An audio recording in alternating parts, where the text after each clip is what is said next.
ప్రార్థన. యేసయ్యా నీకు వందనాలు తండ్రి. ఈ 2026వ సంవత్సరంలో మే నెల 14వ తారీఖున మండవల్లి మండలం చింతలపూడి గ్రామంలో నైనా సిబిసిఎన్సి చర్చ్ కల్వరి చర్చ్ వారు ఏర్పాటు చేసిన రక్షణ ఉజ్జీవ సభలలో మొదటి రోజు మేమంతా మీ యొక్క నామాన్ని స్తుతించి నీ మాటలు వినడానికి వేచి ఉండగా అందరి హృదయాలు ఎరిగిన దేవుడా, ఈ సమయంలో నీవు మాతో మాట్లాడండి. కాలములు సమయములు మీ స్వాధీనంలో ఉన్నాయి నాయనా. ఆటంకాలు తొలగించండి. మరి ముఖ్యంగా సభల పట్ల ఆసక్తిని పుట్టించండి నాయనా. ఈ సభ మీ నామ మహిమార్థమై జరిగించమని యేసునామమున ప్రార్థిస్తున్నాం తండ్రి. దేవుని స్తోత్రం. హల్లెలూయా. దేవుని పరిశుద్ధ గ్రంథంలో నుండి ఇందాక మనం చదువుకున్న చక్కని మాట కొద్ది నిమిషాలు ధ్యానం చేద్దాం. అపోస్తలుడైన పేతురు గారు రాసిన మొదటి పత్రిక 5వ అధ్యాయము 6-7 వచనాలు నేను చదువుతున్నాను. నాతో పాటు చెప్పండి. దేవుడు తగిన సమయమందు మిమ్మును హెచ్చించున్నట్లు ఆయన బలిష్టమైన చేతి క్రింద దీన మనస్కులైండుడి. ఆయన మిమ్మును గూర్చి చింతించుచున్నాడు కనుక మీ చింత యావత్తు ఆయన మీద వేయుడి. దేవుని స్తోత్రం. ప్రభునందు ప్రియ సహోదరి సహోదరులారా, అపోస్తలుడైన పేతురు గారి ద్వారా దేవుడు రాయించిన ఈ మొదటి పత్రికలో చాలా చక్కని ఆధ్యాత్మిక సత్యాలను పరిశుద్ధాత్ముడు రాయించి పెట్టాడు. అందులో ఒక్క మాట మనం ఈరోజు ధ్యానం చేయబోతున్నాం. అదేంటంటే ఆయన మిమ్మును గూర్చి చింతించుచున్నాడు. మీ చింత యావత్తు ఆయన మీద వేయుడి. దేవుని స్తోత్రం. హల్లెలూయా. పేతురు గారి చక్కని మాట తెలియజేశాడు. మిమ్మల్ని గురించి ఆయన చింతిస్తున్నాడు. ఈ రోజుల్లో చాలామంది అనే మాట ఏంటో తెలుసా? నన్ను పట్టించుకునే వాళ్ళు ఎవరు లేరండి. తిన్నావా, ఉన్నావా, ఏం చేస్తున్నావు అని కనీసం మాట వరుసగా పలకరించేవాళ్ళు కూడా లేరని చాలామంది కుమిలిపోతున్నారు. అవును, రోజులు అలాగే ఉన్నాయి.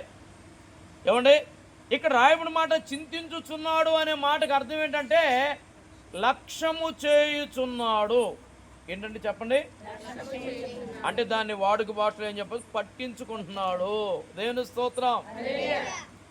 ఈ పేతురు గారు ఎలా చెప్పగలిగాడు అనంటే అది ఆయన యొక్క అనుభవం. ఎందుకనంటే యేసుతో 3.5 సంవత్సరాలు ఉన్నాడు, తిన్నాడు, యేసయ్య చేసిన కార్యాలన్నీ చూచాడు. ఆయన మరి మేడగదిలో పరిశుద్ధాత్మను పొందాడు. అటు తర్వాత బలమైన పరిచర్య చేశాడు. అలా పరిచర్య చేస్తూ ఈ పత్రికలు రాస్తూ చక్కని మాట ఏమన్నాడంటే ఆయన మిమ్మల్ని గురించి చింతిస్తున్నాడు అన్నాడు. ఎవరాయనంటే ప్రభు అయిన యేసుక్రీస్తు వారు. యేసుక్రీస్తు ప్రభు వారు మిమ్మల్ని గురించి చింతిస్తున్నారు అంటే పట్టించుకుంటున్నారు, లక్ష్యము చేయుచున్నారు అని ఈయన ఎలా చెప్పగలడంటే ఆయన యొక్క స్వయం అనుభవం ద్వారా చెప్పగలడన్నమాట. అయ్యా, ఈ విషయం మీకు ఎలా తెలుసు అంటే ఆయన అంటాడు, ఒకప్పుడు మమ్మల్ని పట్టించుకున్నాడు ఆయన.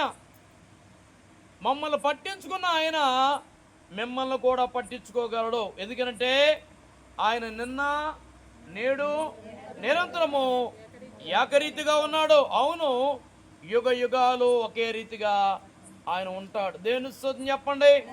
హల్లెలూయా. యేసుక్రీస్తు ప్రభువారు చేసిన తొలి ప్రసంగంలో చెప్పిన మాటలేంటో తెలుసా? ఏమి తిందుమా, ఏమి త్రాగుదుమా, ఏమి ధరించుకుందామని చింతపడద్దు అన్నారు. దేవుని స్తోత్రం. మన ఊరి పేరేంటి? అమ్మో. ఎన్ని చింతలో, దేవుని స్తోత్రం. చింతలపూడిలో ఉన్న మీతో ఈ మీటింగ్లో తొలి రోజు దేవుడు చెప్పిస్తున్న మాట, ఆయన మిమ్మును గురించి చింతిస్తున్నాడు. దేవుని స్తోత్రం. పట్టించుకుంటున్నాడు, లక్ష్యం చేస్తున్నాడు. పేతురు గారి మాట చెప్పాడు. ఎలా చెప్పగలవయ్యా ఆయన అంటే, ఒక రోజున పేతురు గారు ఏమండి తన యొక్క పార్ట్నర్స్ కలిసి చేపలు పట్టడానికి వెళ్ళారు. ఆ రాత్రి బహుగా ప్రయాసపడ్డారు, కానీ ఒక్క చేప కూడా వారికి దొరకలేదు. ఈ విషయం మీకు బాగా తెలుసు, ఎందుకంటే మీరు మంచి సీనియర్లు. సిబిసి సంఘం అంటే ఎప్పటి నుంచో పురాతన సంఘం. దేవుని స్తోత్రం. కైకులూరులో సిబిసిఎన్సి చర్చిలో, అంటే చర్చి స్కూలు రెండు ఉండే అక్కడ. పల్లెం శ్రీనివాసరావు మేస్టర్ దగ్గర నేను 2వ తరగతి నుంచి 5వ తరగతి వరకు చదివాను. ఎక్కడ? కైకులూరు సిబిసిఎన్సి చర్చిలో, అంటే స్కూల్లో. కాబట్టి నాకు ఇప్పుడు వయసు 51 సంవత్సరాలు. 2వ తరగతి నుంచి 5వ తరగతి వరకు అక్కడ చదివానంటే సిబిసిఎన్సి చర్చితో స్కూల్తో నాకు ఎప్పటి నుంచి పరిచయం అంటే ఒక 7 సంవత్సరాలు తీసేద్దాం. 51లో ఎంత ఉంటాయి? 43 లేదా 44 ఏమండి? అంటే అప్పటి నుంచి నాకు సిబిసిఎన్సి చర్చి స్కూల్ తెలుసు. మరి మీకు ఎప్పటి నుంచి తెలుసు? వీళ్ళకైతే ఇప్పటి నుంచే తెలుసు. పెద్దోళ్ళు ఉన్నారు, చాలా సంతోషం. అసలు ఈ చర్చి ఎలా కట్టారో, అసలు ఎవరు కట్టారో మొత్తం డీటెయిల్స్ అంతా చెప్పగలిగిన వారు మీరు. దేవుని స్తోత్రం. అంతేకాదు ఎంతమంది సంఘ కాపర్లు మారారో కూడా చెప్పగలరు. మరి చిగురుపాటి ఎస్ఐ గారు, వారు చాలా సీనియర్ సిఆర్ గారు. మరి చాలా సంతోషం.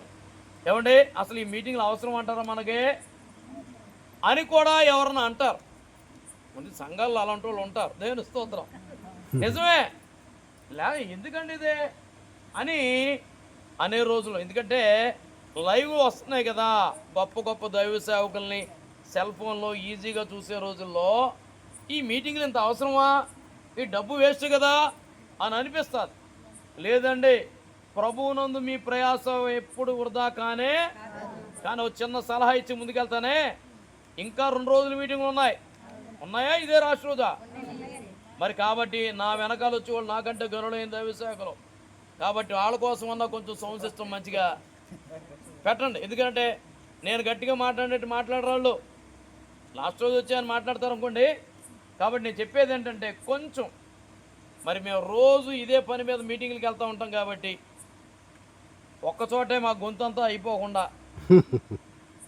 మీరు కాస్త శ్రద్ధ తీసుకుని రేపటికైనా ఒక సరి అయిన సౌండ్ సిస్టాన్ని ఏర్పాటు చేసుకుంటే మంచిది. మాకు ఉపయోగపడుతుంది, గ్రామంలో ఉన్న వాళ్ళకు కూడా ఉపయోగపడుతుంది. దేవుని స్తోత్రం. రాబోయే రోజుల్లో ఎలాగో మైకులు తీసేస్తున్నారు, ఉన్నప్పుడన్నా మనం సువార్తను ప్రకటిస్తే ఎవరో ఒకరు ఖచ్చితంగా రక్షణ పొందుతారు. దేవుని స్తోత్రం. నేను అంటాను, ఈ 3 రోజులు సభలలో మీరు పెట్టిన ఖర్చు కానీ ప్రయాస కానీ ఏ మాత్రం వృధా కాదండి. ఖచ్చితంగా దేవుడు కార్యము చేస్తాడు. కాబట్టి ఈరోజు నేను చెప్పే మాట ఏంటంటే, ప్రైజ్ ది లార్డ్. నేను చెప్తున్న మాట ఏంటంటే, ఆయన మిమ్మును గూర్చి చింతించుచున్నాడు. అంటే మన గురించి పట్టించుకునే ఆయన ఉన్నాడు అనే మాటను మనం మర్చిపోకూడదు. ఈ రాత్రి ఈ స్థలంలో ఉన్నా, గ్రామంలో మరెక్కడున్నా దైవజనుడిగా నేను చెప్పే మాట ఏంటంటే, మనలను పట్టించుకునేవాడు ఒకడున్నాడు. కొన్నిసార్లు కన్న తల్లిదండ్రులు కూడా పట్టించుకోకపోవచ్చు, లేకపోతే కన్న బిడ్డలు తల్లిదండ్రులు పట్టించుకోకపోవచ్చు, అత్తమామలో అన్నదమ్ములో అక్క చెల్లుల్లో పట్టించుకోకపోవచ్చేమో. కానీ నేను ప్రకటిస్తున్న ప్రభువైన యేసుక్రీస్తు వారు ఖచ్చితంగా ఆయన పట్టించుకుంటారు. అంటే ఆయన మిమ్మును గురించి చింతించుచున్నారు అనే మాటను తెలియజేస్తున్నాను. కనుక యేసుక్రీస్తు ప్రభువారు ఎలాగున్నా వారిని పట్టించుకున్నారయ్యా అని చూస్తే చూడండి, దేవుని పరిశుద్ధ గ్రంథంలో నుండి లూకాసు వార్తలో చక్కని మాట మనం చదువుతాం. లూకాసు వార్త 5వ అధ్యాయం మనం చదివితే అక్కడ చక్కని మాటలు కనబడుతున్నాయి. ఏంటది? జన సమూహము దేవుని వాక్యం వినుచు ఆయన మీద పడుచుండగా ఆయన గెన్నెసరేతు సరస్సు తీరమున నిలిచి ఆ సరస్సు తీరమునున్న 2 దోణులను చూచెను. జాలర్లు వాటిలో నుండి దిగి తమ వలలు కడుగుకొనుచుండరి. ఆయన ఆ దోణెలలో సీమోనుదైన ఆ యొక్క దోణె ఎక్కి దరి నుండి కొంచెము త్రోయమని అతనిని అడిగి కూర్చోండి దోణిలో నుండి జనసమూహమునకు బోధించుచుండెను. దేవుని స్తోత్రం. అక్కడున్న పరిస్థితి ఎలాంటిదంటే రాత్రంతా వారు చేపలు పట్టడానికి వెళ్ళారు, ప్రయాసపడ్డారు, కానీ ఫలితం శూన్యం. ఈ రోజుల్లో కూడా చాలా మంది కష్టపడుతున్నారు కానీ కలిసి వచ్చేదేమీ లేదు. ఏమండి? అనుకునేది ఒకటి, జరుగుతుంది మరొకటి. ఎంతో ఆశతో 2 దోణుల్లో ఆ రాత్రి అంతా వారు ప్రయాసపడ్డారు కానీ అదేంటో కానీ ఒక్క చిన్న చేప కూడా దొరకలేదంట.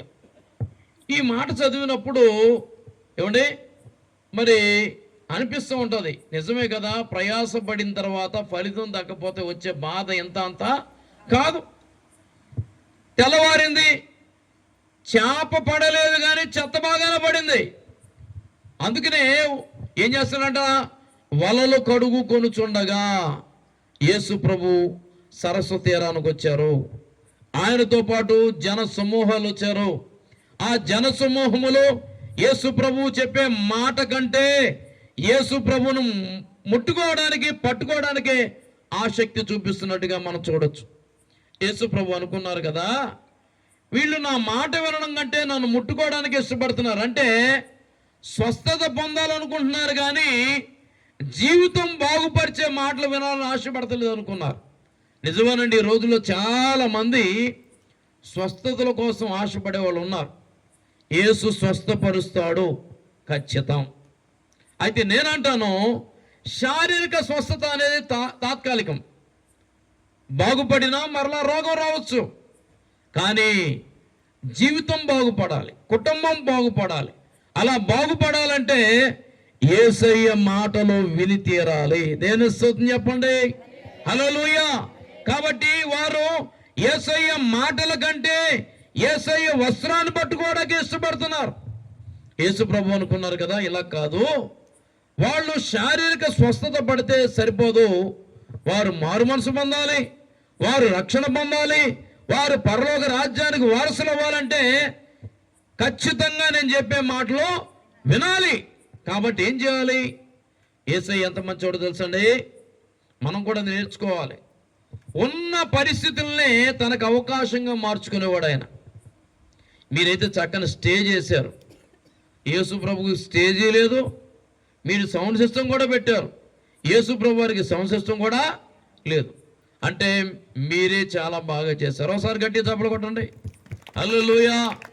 అంటే స్టేజీ లేకపోయినా ప్రసంగం చేసిన వాడు యేసయ్య, సౌండ్ సిస్టమ్ లేకపోయినా ప్రసంగం చేసిన వాడు యేసయ్య. ఈ రోజుల్లో ఈ 2 లేకపోతే అట్నుంచి అడ్డే వెళ్ళిపోయే అయ్యగారులు కూడా ఉన్నారు. అసలు డేటుకు ముందే అన్నీ అడిగి తెలుసుకుంటున్నారు. నేను ఎప్పుడు మీటింగ్లు పెడతానే ఉంటాను, 30 సంవత్సరాలుగా ఈ పరిచర్యలో ఉన్నానేమో. మీకు తెలుసు, కైకలూరులో రైల్వే స్టేషన్ దగ్గర చర్చ్ ఉంది, అక్కడ సత్యవతి రైస్ మిల్ ఉంది. ఎప్పుడు మీటింగ్లు పెడుతూనే ఉంటాం. ఆ తర్వాత టౌన్ హాల్లో పెట్టాం, గ్రీన్ విలేజ్లో పెట్టాం, పులపురలో పెడుతూ ఉంటాం. అంటే మీటింగ్లు ఎప్పుడు పెడతానే ఉంటాను. కాబట్టి నేను చెప్పేది ఏంటంటే, ఏమండి, కొంతమందిని అయ్యగారు మీరు రావాలండి అంటే ఎంతమంది వస్తారని అడిగేవాళ్ళు కొందరు, నన్ను ఎక్కడ ఉంచుతారు అని అడిగేవాళ్ళు కొందరు, ఎంత ఇస్తారు అనేవాడు కొందరు. అసలు నేను వాళ్ళని పిలవను. దేవుని స్తోత్రం, హల్లెలూయా.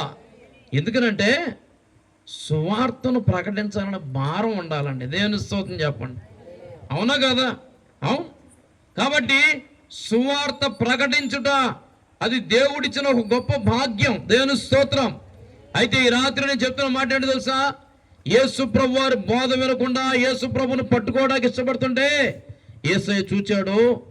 ఏంటంట? సరస్సులో 2 దోణులు చూచాడు. ఎన్ని దోణులు చూశాడు? రెండింటిని చూచాడు, రెండాటిని ఎక్కలేదు, ఒకదాని మీదే ఎక్కాడు. మనందరికి తెలుసు, 2 పడవల మీద కాలేసినోడు ఏమవుతాడు? కాబట్టి యేసు ప్రభు 2 ఆటల మీద కాలేకుండా సీమోను దైనా అతని దగ్గరికి వెళ్ళి అడిగాడంట, బాబు నీ దోణిలో నన్ను కొంచెం కూర్చొనిస్తావంటే అంత చిరాకులో కూడా, ఏమండి, విసుగులో కూడా, నీరసంలో కూడా యేసు ప్రభు వారికి అవకాశం ఇచ్చాడు. చప్పలు కూడా దీన్ని అమ్మయింపరచండి. మనం కొన్నిసార్లు అండి ఆశీర్వాదం మనల్ని వెతుక్కుంటూ వస్తుంది. కాళ్ళ దాకా వచ్చిందని కొంతమంది కాళ్ళ అనుకునే వాళ్ళు ఉంటారు. ఆ రాత్రి అంతా ప్రయాసపడ్డారు, ఏమి దొరకలేదు, చిరాకుతో ఉన్నారు. యేసయ్య అక్కడికి వచ్చాడు. ఏమండి, యేసు ప్రభు రావడం కాదు, ఆ దోణిలో కూర్చుంటానని అడిగాడు. అడిగినప్పుడు సీమోను యేసు ప్రభువు చోటిచ్చాడు. ఈ రాత్రి నేను చెప్తున్నాను, యేసయ్యకు నీవు చోటు ఇవ్వగలిగితే, ఖచ్చితంగా ఆయనకు నువ్వు ఉపయోగపడితే ఆయన నీకు కూడా ఉపయోగపడతాడు. దేవుని స్తోత్రం చెప్పండి. ఈరోజు రేపు ఎల్లుండి జరిగే సభల కొరకు మీ వంతుగా మీరు ఏ మాత్రం ఉపయోగపడినా ఖచ్చితంగా ప్రభు మీకు ఉపయోగపడతాడని ధైర్యంగా నేను చెప్పగలను. కనుక ప్రభువునందు ఈ ప్రయాస ఏమాత్రమో వ్యర్థం కాదు. కనుక సీమోను అంత నీరసంలో కూడా, విచారంలో కూడా, ఏమంటే యేసయ్యకు చోటు ఇచ్చాడంట. దేవుని స్తోత్రం. నేను చాలా సంతోషిస్తాను సీమోను గురించి. ఎందుకంటే ఒకవేళ కనుక సీమోను అలా యేసయ్యకు చోటు ఇవ్వకపోతే అతని జీవితం ఏమండి ఉన్నత స్థితికి వచ్చేది కానే కాదు. అవకాశాలు అన్నిసార్లు రావు. వచ్చిన అవకాశాన్ని ఉపయోగించుకున్నవాడే జ్ఞానవంతుడు. ఎంత చిరాకులో ఉన్నా, ఎంత నీరసంలో ఉన్నా, ఆకలేస్తున్నా, విసుగొచ్చినా, చెత్తను కడుక్కుంటూ ఉన్నా యేసయ్యకు చోటిచ్చాడు సీమోను. దేవుని స్తోత్రం. ఈ ప్రాంత వాసులను ప్రభు దీవించునుగాక. ఈ ప్రాంత ప్రజల రక్షణ కొరకు దేవుడు చక్కని మందిరాన్ని ఏర్పాటు చేసుకున్నాడు. ఈ మందిరంలో జరుగుతున్న ప్రార్థన ద్వారా, సువార్త ప్రకటన ద్వారా మీ కుటుంబములు మరింతగా వర్ధిల్లునుగాక. దేవుని స్తోత్రం. హల్లెలూయా. చక్కని సిఆర్ గారు దేవుడు మీకు ఇచ్చాడు. అలాగే గనులైన దైవ సేవకులు ఏమండి శేషబాబు గారిని కూడా దేవుడు ఇచ్చారు. దేవుడు వీరిని ఇంకా ఈ ప్రాంతాల్లో బలంగా వాడుకునుగాక. దేవుని స్తోత్రం. ఇప్పుడే మాట్లాడుకుంటున్నాం, ఎక్కడెక్కడ ఉండి వచ్చారండి అంటే, నేను అన్నవరంలో సేవ చేసి వచ్చానండి అన్నారు. నేనన్నా అన్నవరం కూడా నేను వాకింగ్ చెప్పడానికి వచ్చానండి అని పాంప్లెట్ చూపించాను. ఎవరు పిలిచారు? ఆ పాస్టర్ గారు తెలుసండి, బెనుబాబు గారు నాకు తెలుసండి అంటున్నారు. అవును, ఎందుకనంటే చాలా ప్రాంతాలకు వెళుతూ ఉంటాను. ఆయా ప్రాంతాల్లో ఉన్న దైవ సేవకులు, సంఘాలు, సంస్థలు అన్నీ నాకు తెలుసు. దేవుని స్తోత్రం. కనుక మరి ఆ ప్రాంతంలో బలమైన పరిచర్య చేసి ఇక్కడికి వచ్చారంటే నేను అనుకుంటున్నాను ఇంకా బలమైన పరిచర్య ఇక్కడ చేస్తారు. అసలు సిబిసిఎన్సి సంఘాలకు గున్ననపూడి అంటే 100 సంవత్సరాల పైన 152 సంవత్సరాల చరిత్ర కలిగిన తల్లి సంఘం ఇది. దేవుని స్తోత్రం చెప్పండి. మరి ఈ సంఘం ఇది కూడా అమ్మమ్మమ్మ. దేవుని స్తోత్రం. మరి ఏంటి, ఊరు ఖాళీగా ఉందా లేకపోతే మీరే ఊరు చదువుకోవడం వెళ్ళిపోవడం? మాస్టర్ కాబట్టి ఉంటున్నారు అంతే, పొట్ల చెరువులో, లేకపోతే ఆయన కూడా వెళ్ళిపోయాడు అంతే. నిజమేనండి, ఈ రోజుల్లో చాలామంది చక్కగా చదువుతున్నారు, చదివి గ్రామాన్ని వదిలేసి వెళ్ళిపోతున్నారు. వెళ్ళిపోయారు కానీ గ్రామాన్ని గురించి పట్టించుకోవాలి. వాళ్ళు ఎక్కడున్నా తల్లి సంఘాన్ని గురించి ఆలోచించాలి. ఇలాంటి మీటింగ్లు పెట్టినప్పుడు సలహా ఇస్తున్నాను, ఎవరైతే ఇక్కడి నుంచి వెళ్ళిపోయారో వాళ్ళందరికీ ఫోన్లు చేసి పాంప్లెట్లు పంచి చెప్పండి, మీరు చెప్తే వస్తారు. నిజం. వాళ్ళు ఏమంటారు తెలుసా, మా అయ్యగారు మాకు ఒక్క మాట చెప్పలేదు అని, పైగా మమ్మల్ని మేము తేరగా దొరుకుతాం కదా, కాబట్టి మనం ఎందుకు అనిపించుకోవాలో మాట చెప్పండి, ఇలా చేస్తున్నాం, మీకోసం ప్రార్థన చేస్తున్నాం అంటే నిజంగా వాళ్ళు చాలా సంతోషిస్తారండి. వస్తారు, లేకపోతే వాళ్ళు వంతు అంటలేదు ఇస్తారా? మీరు ఎలా ఉన్నారంటే మేమే ఇవ్వట్లేదు, వాళ్ళు ఎక్కడిస్తారు అన్నట్టు చూస్తున్నారండి. దేవుని స్తోత్రం. అబ్బే కాదు, ఇస్తారంతే. దేవుని స్తోత్రం. అవునండి, వెదచల్లి అభివృద్ధి పొందిన వారు కలరు. తగిన దానికంటే తక్కువ ఇచ్చి లేమికి వచ్చేవాళ్ళు కూడా కలరు అని దేవుని వాక్యం చెప్తుంది. కనుక యేసయ్యకు చోటు ఇచ్చాడు. అది యేసయ్యకు అంటే తనకు ఒక్క చేప దొరకకపోయినా, తాను కష్టార్జితం అంతా వ్యర్థమై అయిపోయినా, రాత్రి అంతా ప్రయాసపడినా, ఏమీ లేకపోయినా యేసయ్య అడిగిన వెంటనే యేసయ్యకి ఏం చేశాడు? ఆయన కూర్చో. యేసుప్రభు కూర్చుని అన్నాడంట, సీమోను కొంచెం లోపలికి అన్నాడంట. అదే మనమైతే కొంచెం ఒకసారి పైనుంచి కిందకు చూసి అసలు నేను కూర్చోడానికి అవకాశం ఇవ్వడమే ఎక్కువ. ఇక్కడ నేను వలలు బాగు చేసుకుంటుంటే, కడుక్కుంటుంటే నా పని నన్ను చేసుకోనుకొని మళ్ళీ నీకు పని చేయాలా అని అనేవాళ్ళమేమో. కానీ సీమోను ఎంత మంచోడు తెలుసా? తోసాడు. దేవుని స్తోత్రం. ఎప్పుడైనానండి మాట వినడం శ్రేష్టం అండి. ఎవరు చెప్పినా వినాలండి. ఏమో ఏ మాట వినడం ద్వారా ఆశీర్వాదం ఉందో ఎవరికి తెలుసు? అదుందండి. కాబట్టి ఈ 3 రోజులు మీరు రావాలి. మీరే కాదు, రాని వాళ్ళకు కూడా చెప్పి తీసుకురావాలి. ఈ 3 రోజులు ఊరకనే పెట్టలేదు సభలో. ఖచ్చితంగా దేవుడు ఏదో కార్యం ఇక్కడ చేయబోతున్నాడని నేను నమ్ముతున్నాను. దేవుని స్తోత్రం. దానిని మీరు చూచుదురుగాక, మీరే సంఘంలో సాక్షిగా ఉందురుగాక. అవునండి, సభల ద్వారా మేము దీవించబడ్డాం. దేవుడు మమ్మల్ని దర్శించాడు, వాక్యం ద్వారా మాట్లాడాడు, నా జీవితాన్ని మార్చాడు, కుటుంబంలోని సమస్యలు తీర్చాడు, అనారోగ్యం తొలగించాడు, మనశ్శాంతినిచ్చాడు అని ధైర్యంగా మీరు సాక్ష్యం ఇచ్చేటట్లుగా నా దేవుడు చేయునుగాక. దేవుని స్తోత్రం. యేసు ప్రభువారు దోణిలో కూర్చుని కొంచెం లోనికి వెళ్ళిన తర్వాత ఇప్పుడు జనసమూహంతో మాట్లాడుతున్నారంట. ఇప్పుడు జనసమూహం యేసు ప్రభు మీద పడదామంటే యేసు ప్రభు వారికి జనాలకి మధ్యలో నీళ్ళొడ్డు వచ్చినాయి. ఎవడొస్తాడు లోనికి? ఎవడు రావట్లా. అప్పుడు వాళ్ళేమో గట్టు మీద ఉన్నారు, యేసయ్య ఏమో దూరంలో ఉన్నాడు. చల్లని గాలి సరస్సులోంచి ఇలా వస్తుంటే సంశిష్టంతో పని ఉందిక. యేసయ్య మాటను గాలి అలా తీసుకెళ్ళి ప్రజలకు వినిపిస్తుంటే చాలా చక్కగా విన్నారు. నేను స్తోత్రం చెప్పండి. హల్లెలూయా. ఏమండి, ఇవన్నీ ఇప్పుడు వచ్చినాయి. కానీ మా నాన్నగారు షారోన్ పీటర్ గారు ఏమండి 60 సంవత్సరాల క్రితం ఆయన పరిచర్య ఆరంభించారు. కైకలూరులో ఇక్కడ పుట్ల చెరువు నుంచి కూడా ఒక ఆయన సువార్తరాజు గారిని, సూర్యనారాయణ గారు, ఆయన వచ్చి రక్షణ పొందారు నాన్నగారి దగ్గర. నా చిన్నప్పుడు పుట్ల చెరువు కూడా మా నాన్నగారు మేమంతా వచ్చి మీటింగ్ ఒకసారి పెట్టిన జ్ఞాపకాలు నాకు ఉన్నాయి. దేవుని స్తోత్రం. కాబట్టి ఈరోజు నేను చెప్పే మాట ఏంటంటే, వారందరూ యేసయ్య మాటలు వింటున్నారు. యేసయ్య మాటలు వారింటం మాత్రమే కాదండో, ఈ వలలు కడుక్కుంటున్న ఈయన కూడా ఒక చెవి యేసయ్య మాటల వైపు పెట్టాడు. చప్పట్లు కొడితే నమ్మపడుతుంది. ఈ రాత్రి నేను చెప్పేది ఏంటో తెలుసా? ఇక్కడికి రాకపోయినా ఒకవేళ ఈ వాక్యం ఎక్కడికైనా వినపడుతుంటే మీ పని మీరు చేసుకుంటూ కూడా వినొచ్చా అనకూడదా? అంటే రేపు నుంచి అదే పని చేస్తారా? కాదు కాదు. వాళ్ళకి అవకాశం లేదు పాపం ఇక్కడ దాకా రావడానికి. కొంతమందికి అవకాశం ఉండదండి. ఎక్కడికి వెళ్తావు కూర్చో అనేవాళ్ళు ఉంటారు. నిజంగా మీరు ఎంత ధన్యులు. అలా అనేవాళ్ళు ఉన్నారా? లేరు. కొంతమంది లేకపోయినా వాళ్ళ ఇంట్లోనే ఉంటారు. కొంతమంది మంచి మంచి పురుషులు ఉంటారు. వాళ్ళు ఏంటి ఇంకా రెడీ అవ్వలేదా? అక్కడ మీటింగ్ స్టార్ట్ అయిపోయింది, పాటలు కూడా అయిపోతున్నాయి, ఎలవా అని అవసరమైతే గద్దించి పంపించేవాళ్ళు కూడా ఉంటారు. దేవుని స్తోత్రం. హల్లెలూయా. దేవుడు వారిని దీవించును గాక. నిజమేనండి.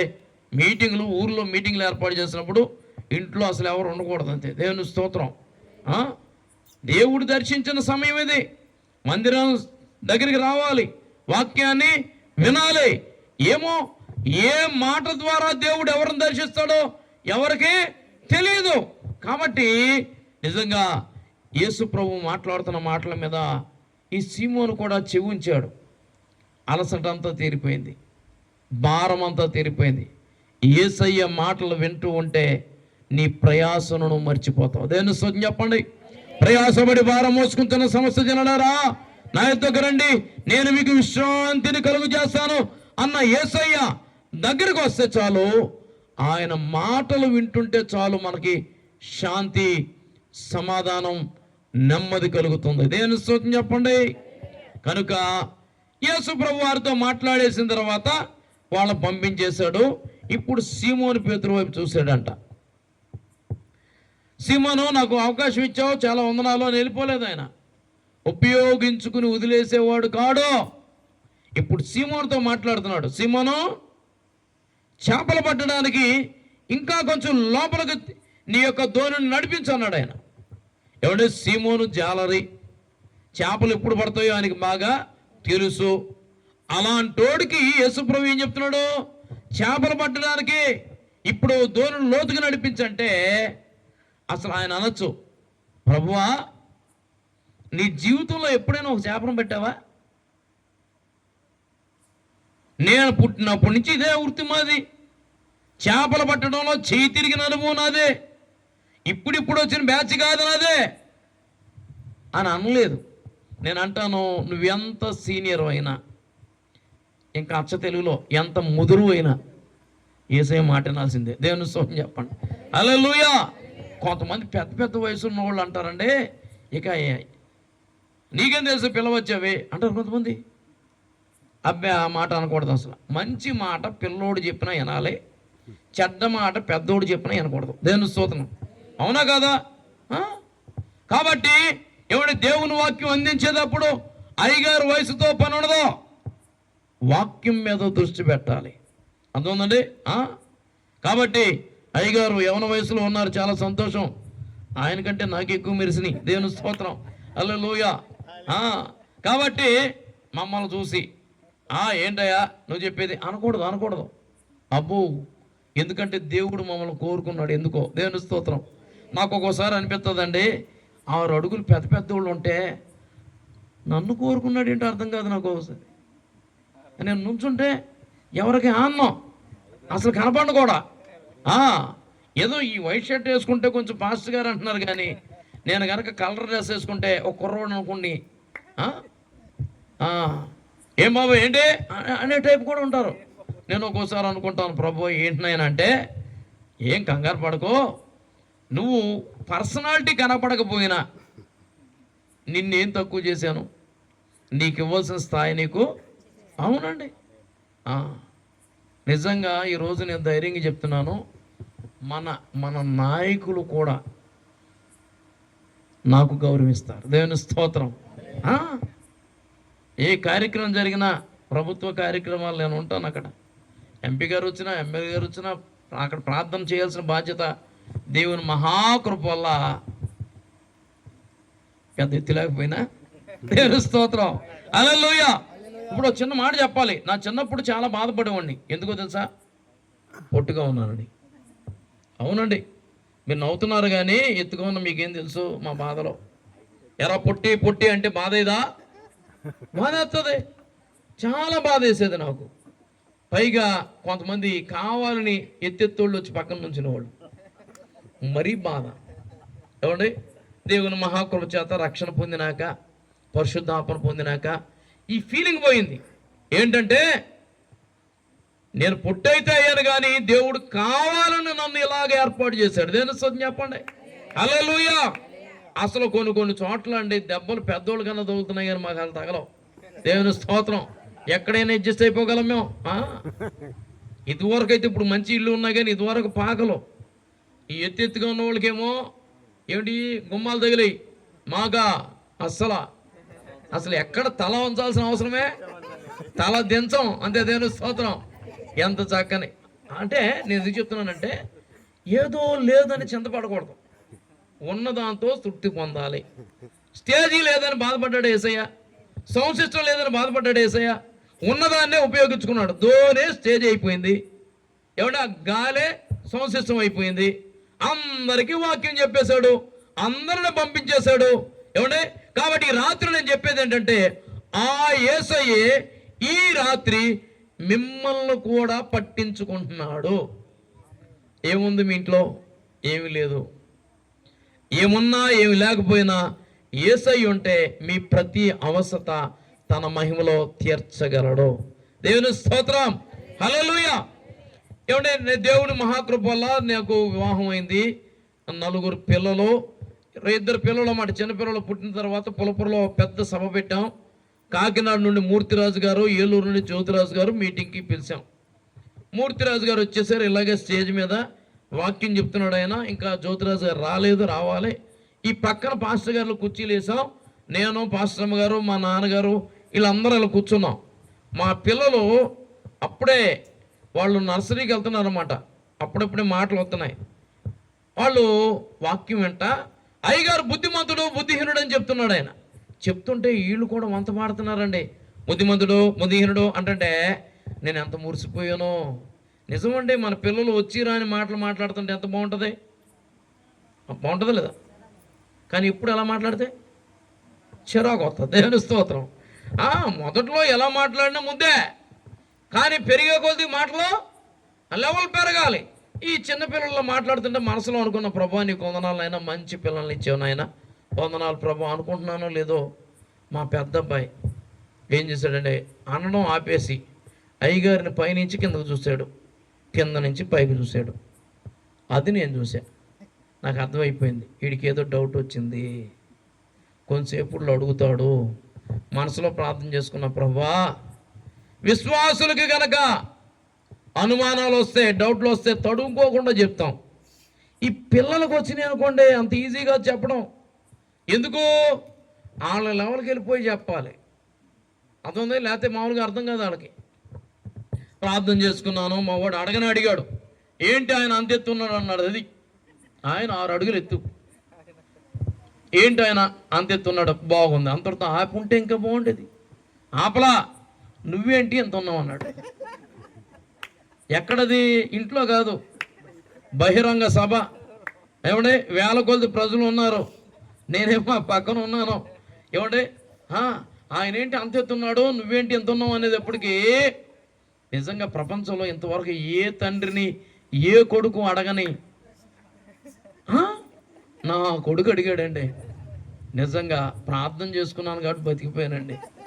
దేవుడు వెంటనే ఒక చక్కన ఆలోచించాడు. ఏమన్నా తెలుసా, ఏం తడుకోవాలి ఒకటే అన్నారు. రై ఆ నాన్న అంత ఎత్తుంటాడు, మా నాన్న ఎంత ఎత్తి ఉంటాడు అన్న, అంతే దెబ్బకే. అర్థందా? మీకు కూడా చెప్తున్నాను, కొన్ని ప్రశ్నలకి జవాబులు మన దగ్గర దొరకవు. ప్రభువు మీద ఆధారపడ్డాం అనుకోండి, అప్పటికప్పుడు ఎవరితో ఏం మాట్లాడాలో, ఎక్కడ ఏం మాట్లాడాలో, ఎప్పుడు ఏం మాట్లాడాలో ప్రభువే మనకి నేర్పిస్తాడు. దేనిని గురించి చింతపడుతున్నప్పుడు యేసు ఇంకో మాట అన్నాడు, ఏమి మాట్లాడుదామా అని కూడా చింతపడద్దు అన్నాడు ఆయన. ఏమి తిందుమా, ఏం త్రాగుదామా, ఏం ధరించుకుందామా, రేపటి గురించి చింతపడద్దు అంటూ ఏం మాట్లాడాలని కూడా చింతపడాల్సిన అవసరం. ఈ రోజుల్లో కొంతమందికి మాట్లాడడం చేతగాక భర్త మారట్లేదు.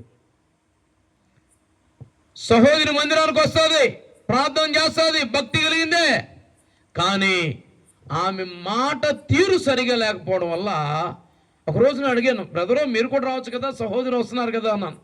ఆయన అన్నాడు, అయ్యగారు రావచ్చు, మీకే అలాగే అంటారు, అక్కడ ఆమె దేవదూతలా ఉంటుంది, ఒకసారి ఇంటికి వచ్చి చూడండి అన్నాడు.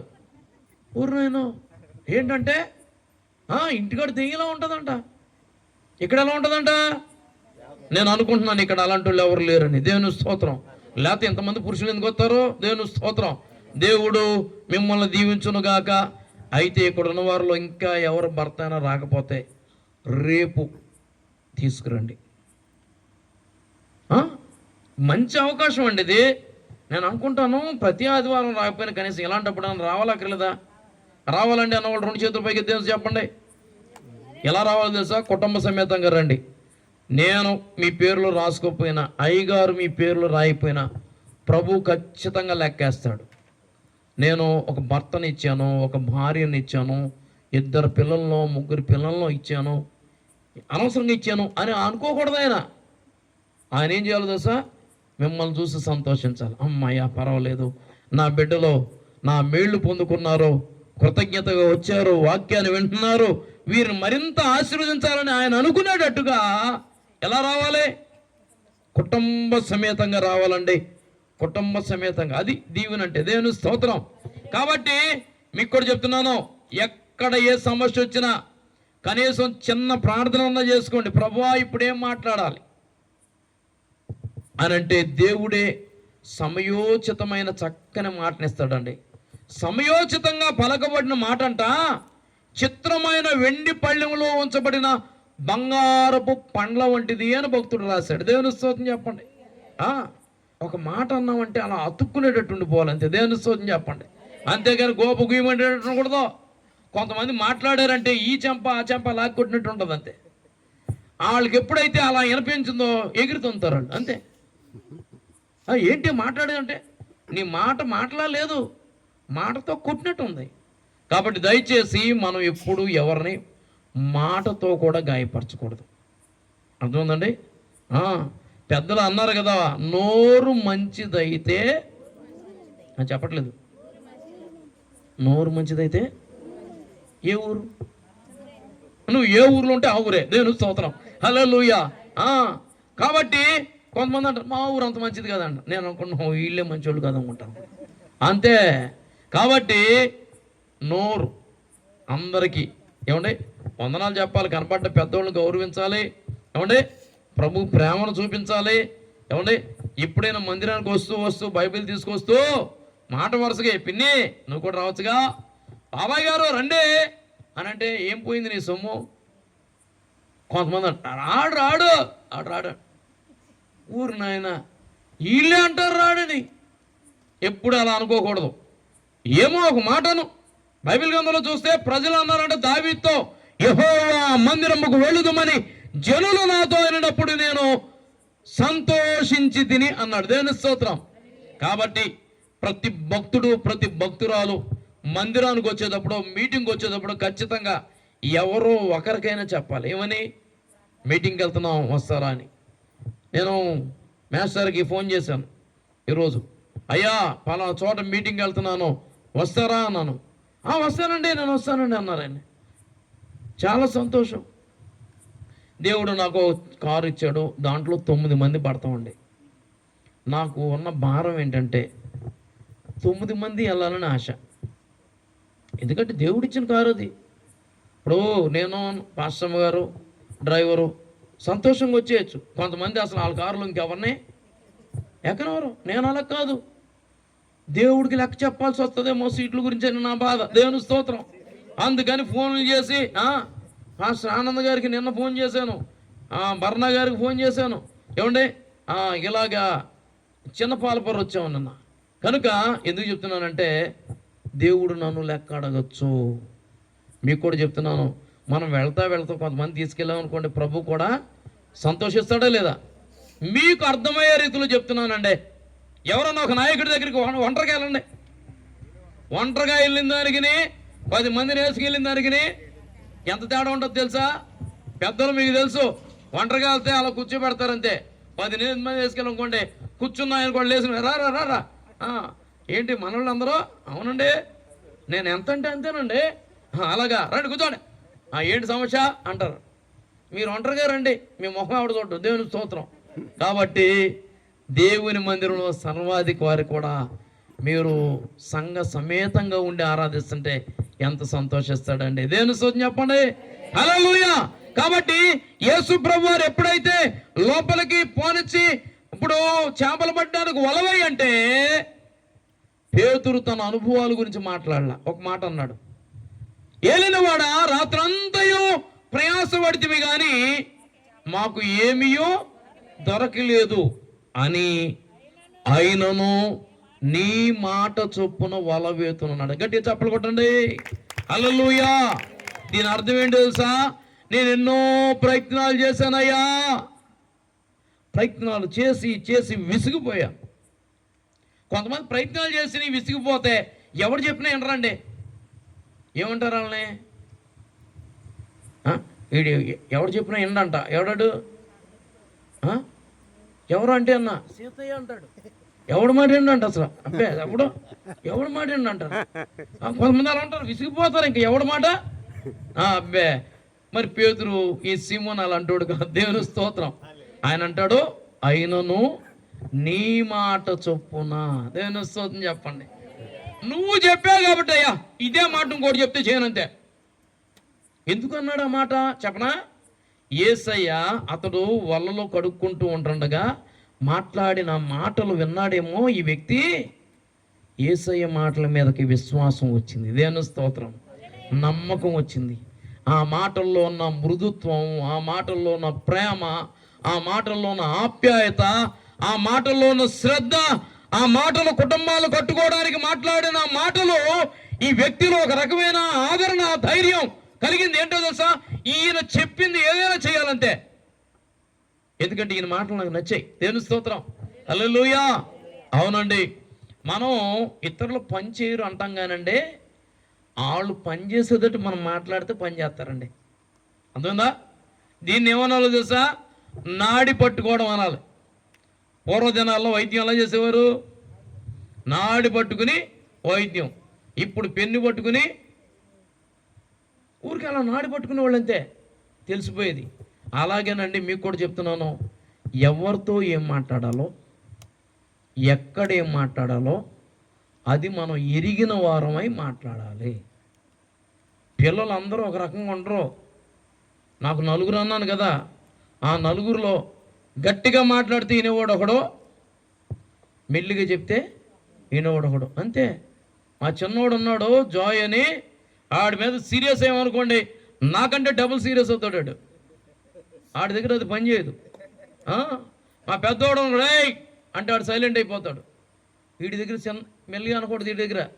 వీడి దగ్గర గట్టిగా అనాలి, ఆడి దగ్గర ఏమో గట్టిగా అంటే రివర్సంగా ఆడేమన్నా తెలుసా? రే జాయ్, బా నువ్వు మామూలుడు కదురా, అస్సలు అన్నమా ఒక రేంజ్లో మన మాట వింటాడు అన్నమాట. దేవుని స్తోత్రం చెప్పండి.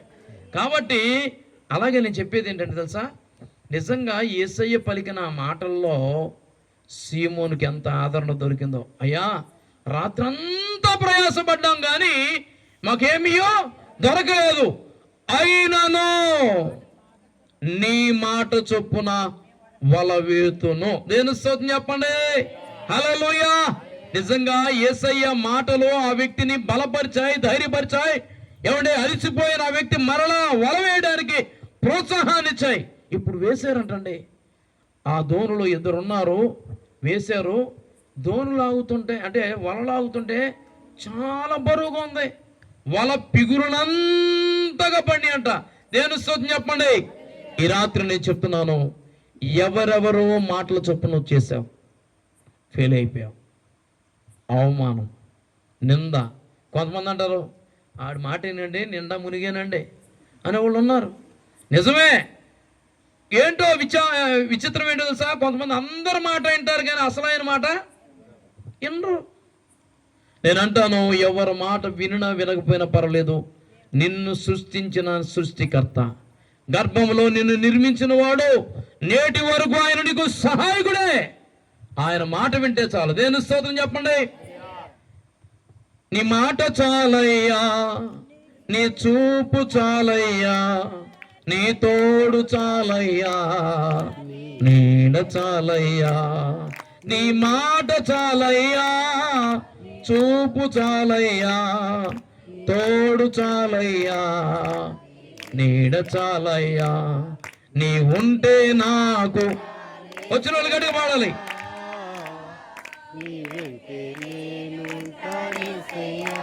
హల్లెలూయా. ఆయన మాట వింటే చాలండి, అద్భుతాలు జరుగుతాయి. ఎందుకు తెలుసా? శూన్యములో సృష్టిని చేసిన వాడు, లేని వాటిని ఉన్నట్టే పిలిచిన వాడు, అడుగు వాటికంటే ఊహించు వాటికంటే అత్యధికమైన కార్యములు చేసిన వాడు, చేసేవాడు, చేయబోయేవాడు. కనుక ఖచ్చితంగా ఆయన మాట వినాలి. విన్నారు.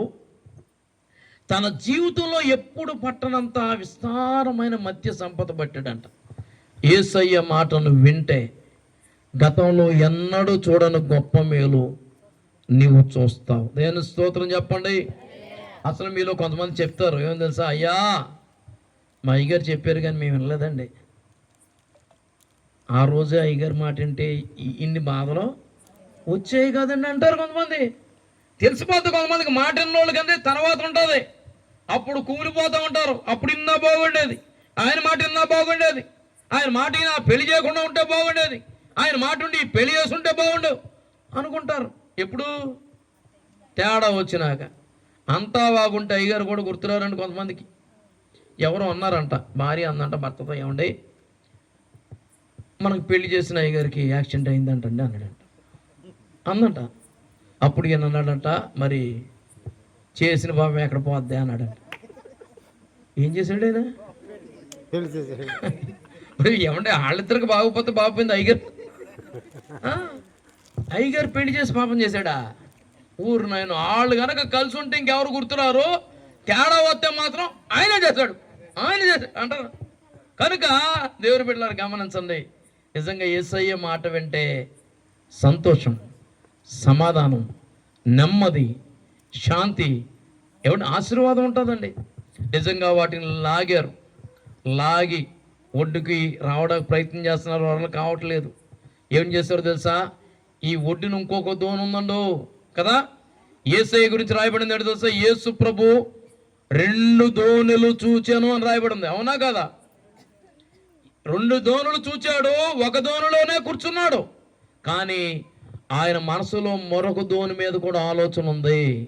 ఈ రాత్రి నేను అంటాను, ఇక్కడికి వచ్చిన వారిని, ఇక్కడికి రాని వారిని కూడా చూస్తున్నాడు. మిమ్మల్ని బట్టి అయినా దేవుడు వాళ్ళకు కూడా మేలు చేస్తాడు. దేవుని స్తోత్రం చెప్పండి. అర్థమైందండి? యేసును కలిగిన నీవు మాత్రమే కాదు, నీతో పార్ట్నర్స్ గా ఎవరున్నారో వారిని కూడా నిన్ను బట్టి దేవుడు దీవిస్తాడు. దేవుని స్తోత్రం. చూడండి, యాకోబును బట్టి దేవుడు లాబానును దీవించలేదా? అబ్రహామును బట్టి అబ్రహాము దగ్గర పనిచేస్తున్న ఎలియాజరును దీవించలేదా? కాబట్టి నువ్వు యజమానివైతే నీ దగ్గర పనివాడిని కూడా దేవుడు దీవిస్తాడు.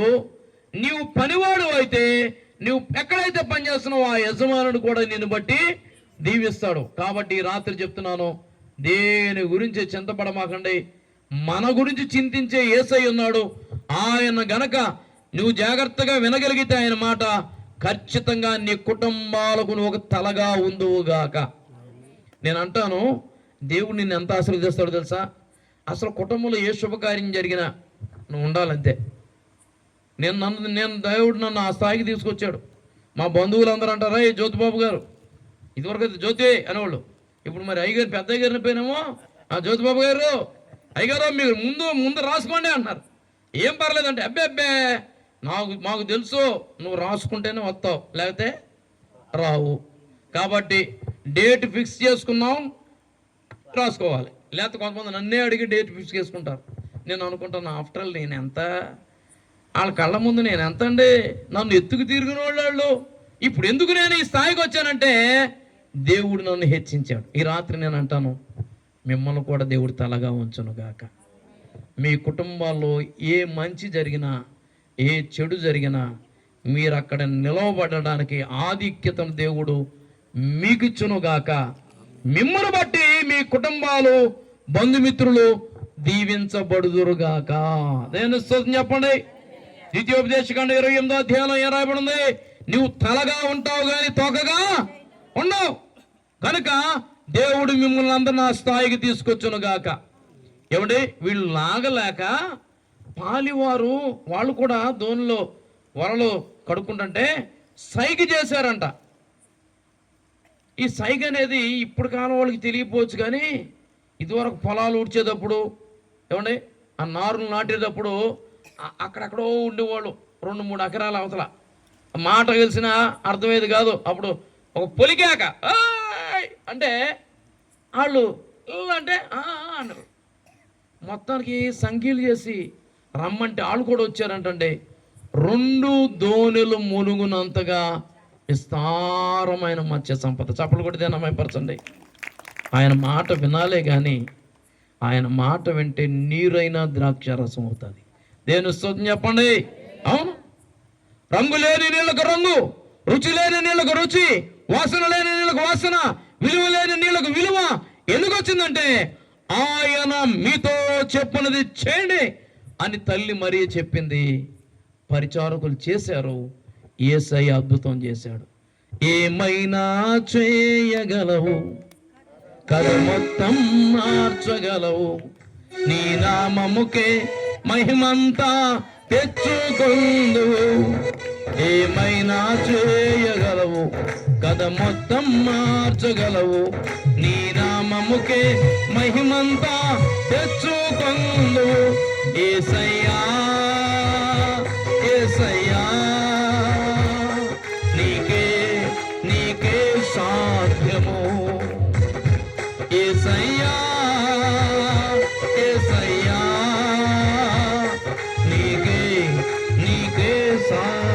హల్లెలూయా.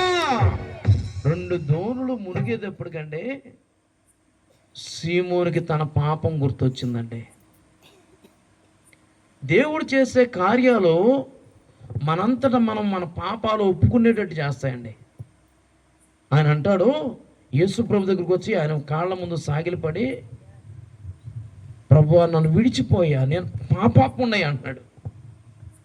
ఎస్, ఆయన చేసే ఆశ్చర్య కార్యాలు ఆటోమేటిక్గా మనలో పరితాపాన్ని కలిగిస్తాయి, పశ్చాత్తాపాన్ని కలిగిస్తాయి.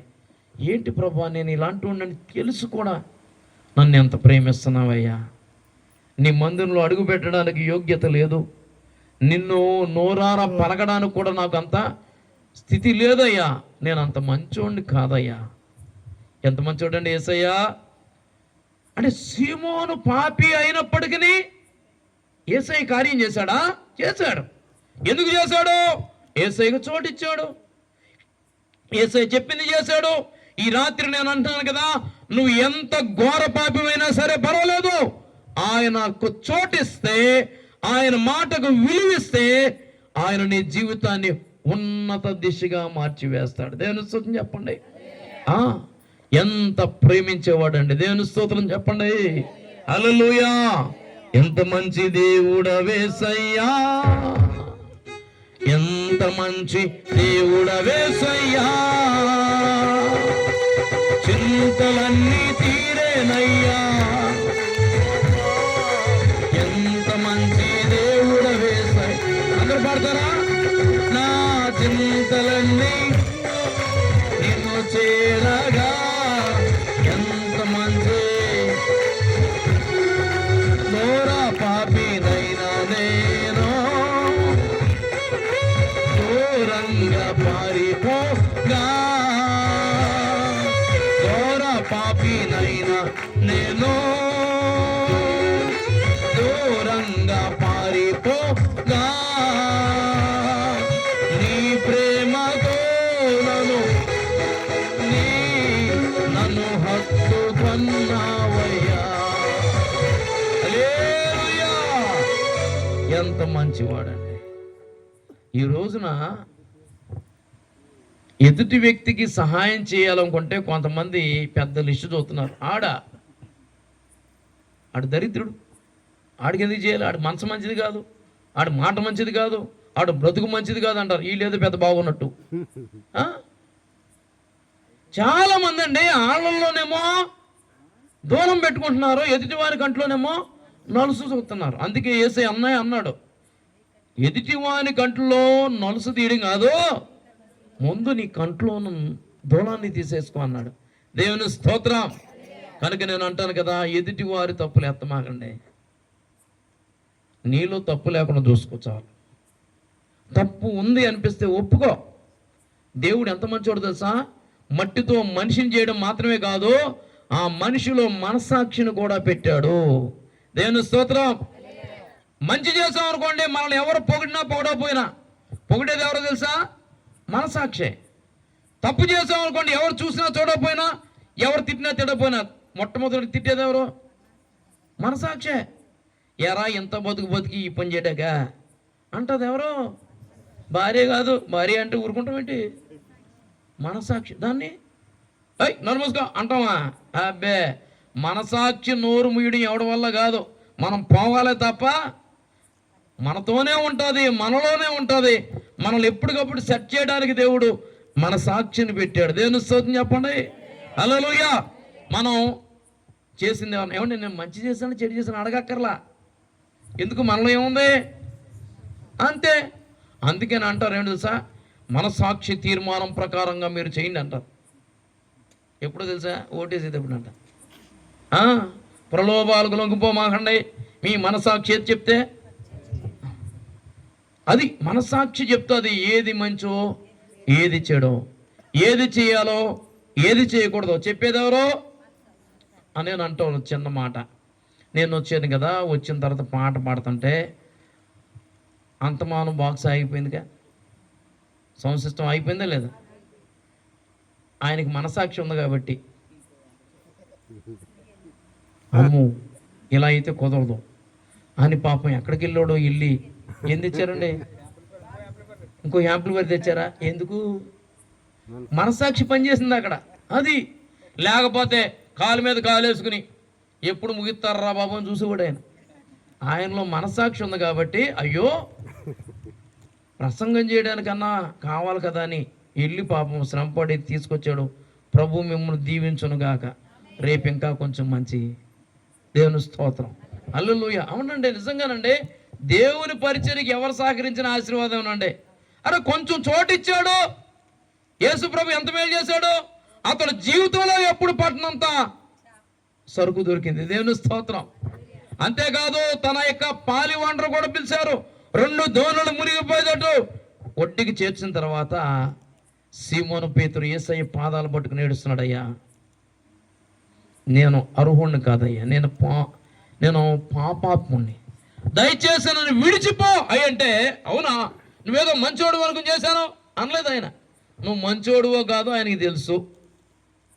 నువ్వు మంచోడు కాదని తెలుసు కూడా ఆయన మంచోడు కాబట్టి కార్యం చేశాడు. దేవుని స్తోత్రం చెప్పండి, హల్లెలూయా. మరి అంత కార్యం పొందిన తర్వాత మంచోడు కావద్దా? ఎంతో మందిని కరోనా తర్వాత కూడా దేవుడు ఇంకా కాపాడుతూ వచ్చాడు. మీరు ఇక్కడ ఉన్న వాళ్ళు ఎవరికైనా కరోనా వచ్చింది? అసలు వచ్చి బాగుపడ్డానన్న వాళ్ళు ఎవరు ఉన్నారా? మీరు ఎంత అదృష్టవంతులు. అలాంటి బలహీనతలు వచ్చినప్పుడు ఇలా పల్లెటూరులో ఉండాలి. పల్లెటూరులో ఉన్నవాళ్ళు బాగానే బతికేశారండి. సిటీలో ఉన్నవాళ్ళు పాపం, ఎందుకంటే అక్కడి నుంచి వాళ్ళు ఇక్కడి నుంచి వాళ్ళు ఎక్కడికక్కడ వాళ్ళు తిరుగుతూ ఉన్నారేమో. నాకు కూడా వచ్చింది. నాకెందుకు వచ్చిందో తెలుసా? చెన్నై పాస్టర్స్ మీటింగ్లో వాకింగ్ చెప్పడానికి వెళ్ళా.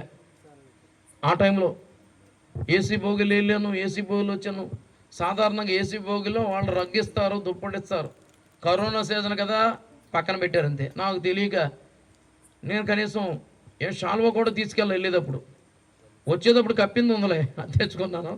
కాబట్టి ఎందుకు చెప్తున్నానంటే నిజంగానండి, అక్కడ బైబిల్ మిషన్ సంఘాల్లో కూడా వాకింగ్ చెప్పాను, పాస్టర్స్ మీటింగ్లో వాకింగ్ చెప్పాను.